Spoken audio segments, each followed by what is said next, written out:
नमस्कार, स्वागत है सभी शिक्षक साथियों का हमारे यूट्यूब चैनल एएस अकेडमी में। साथियों, कल से ऑनलाइन प्रक्रिया शुरू हो जाएगी, यानी आवेदन फॉर्म फिल होने चालू हो जाएंगे। साथियों, जब आपको ऑनलाइन आवेदन करना है तो उसके पहले आपके लिए कुछ महत्वपूर्ण दस्तावेजों की भी आवश्यकता होगी। साथियों, इन्हीं दस्तावेजों की लिस्ट में आपको इस वीडियो में बताऊंगा कि आपको शैक्षिक स्थानांतरण हेतु जो आवेदन पत्र भरना है उसके लिए क्या क्या आवश्यकता लगेगी। साथियों, सबसे पहले तो आपको बता दूं कि कर्मचारी का नाम, यानी जिसका ट्रांसफर हो रहा है उस कर्मचारी का नाम और उसकी unique ID, treasury employ code, वर्तमान मूल पद एवं विषय, यानी वो किस मूल पद पे हैं और उनका विषय क्या है, वर्तमान मूल पदांकित संस्था का नाम एवं यूडाइस कोड। यहाँ पर आपको अपने यूडाइस कोड यानी स्कूल का यूडाइस कोड लिखना है। यहाँ पर पदांकित संस्था का नाम जिसमें आप पदस्थ हैं। साथ में आपको संकुल का नाम, यानी आपका जो संस्था है वो किस संकुल के अंतर्गत आती है। आपको अपनी जन्म तिथि यानी आपको अपनी डेट ऑफ बर्थ यहाँ पर लिखना है। साथियों, साथ में अपनी शैक्षणिक एवं व्यावसायिक योग्यता लिखना है। जैसे आप ग्रेजुएशन है, पोस्ट ग्रेजुएशन है, आपके पास बीएड है, डीएड है, जो भी है ये सारी जानकारी आपको यहाँ पर फिल करना है। शिक्षण का विषय जिस पर नियुक्ति की गई है, यानी आप जिस विषय पर नियुक्त हैं उसका विषय लिखना है। आयु 1/7/2023 की स्थिति में यहाँ पर लिखी जाएगी। वर्तमान संस्था में पदस्थी दिनांक, यानी जिस संस्था में आप कार्यरत हैं उस संस्था में आपकी जो पदस्थी दिनांक है वो क्या है, और कुल अवधि यानी वर्षों में या माह में आपने कितने समय तक उस संस्था में कार्य किया है। यदि साथियों कोई गंभीर बीमारी है, जैसे कोरोना से कोई पीड़ित है, या उस बीमारी का आप नाम लिखिएगा, और साथ में यदि है तो उसका मेडिकल बोर्ड का जो प्रमाण पत्र है वो आपको संलग्न करना है।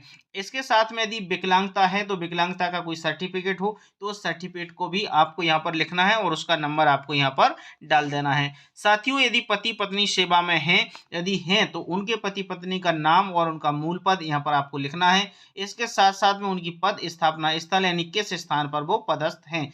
एक दूसरे के पद स्थापना की स्थिति की दूरी जरूर लिखना है कि उनके पति किस संस्था में कितने किलोमीटर दूर हैं और पत्नी कितने किलोमीटर दूर हैं, यहाँ पर आपको डिटेल भरना है। साथियों, साथ में क्या संबंधित के विरुद्ध कोई प्रशासनिक अनुशासनात्मक कार्रवाई की गई है, यदि हाँ तो उसका विवरण आपको लिखना है। कभी उनकी यदि वेतन रोकी गई हो तो जानकारी देना है। यदि उनकी कोई वेतन काटी गई है तब भी उनकी जानकारी यहाँ पर आपको फिल करना है। साथियों, निलंबन की स्थिति में भी यदि लघु शांति अतिरोपित जो भी हुआ हो, यहाँ आपको जानकारी भरेंगे। स्थानांतरण चाहने का कारण, यदि आप क्यों स्थानांतरण चाहते हैं उसका यहाँ पर आपको रीजन बताना है। वर्तमान पदस्थ संस्था में कुल दर्ज संख्या, यानी कितनी संख्या है, और वर्तमान पदस्थ संख्या में जो शिक्षक लिपिक भृत्यों की कुल संख्या, यानी आप जिस संस्था में उसमें कितने शिक्षक हैं, कितने लिपिक हैं, कितने भृत्य हैं, उन सभी की कुल जानकारी आपको यहाँ पर लिखना है।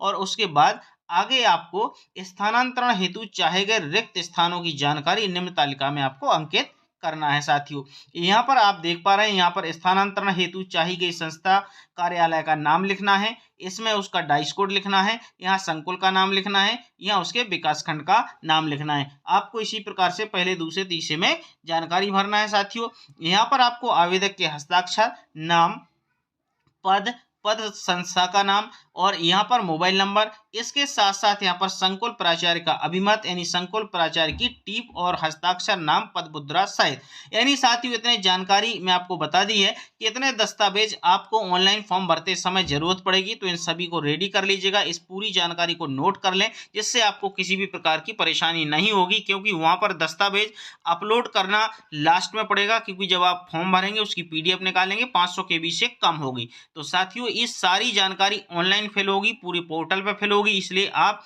किसी भी प्रकार की ऐसी कोई त्रुटि ना करें जिससे बाद में आपको उससे परेशानी हो। तो साथियों, इस चैनल को सब्सक्राइब जरूर कर लीजिएगा, क्योंकि हम डेली आपके लिए इसी प्रकार की और भी हेल्पफुल वीडियो लेते आएंगे। तो साथियों, मिलते हैं नेक्स्ट वीडियो नेक्स्ट टॉपिक के साथ। जब तक के लिए नमस्कार। इस वीडियो को शेयर करना बिल्कुल मत भूलिएगा। Thank you.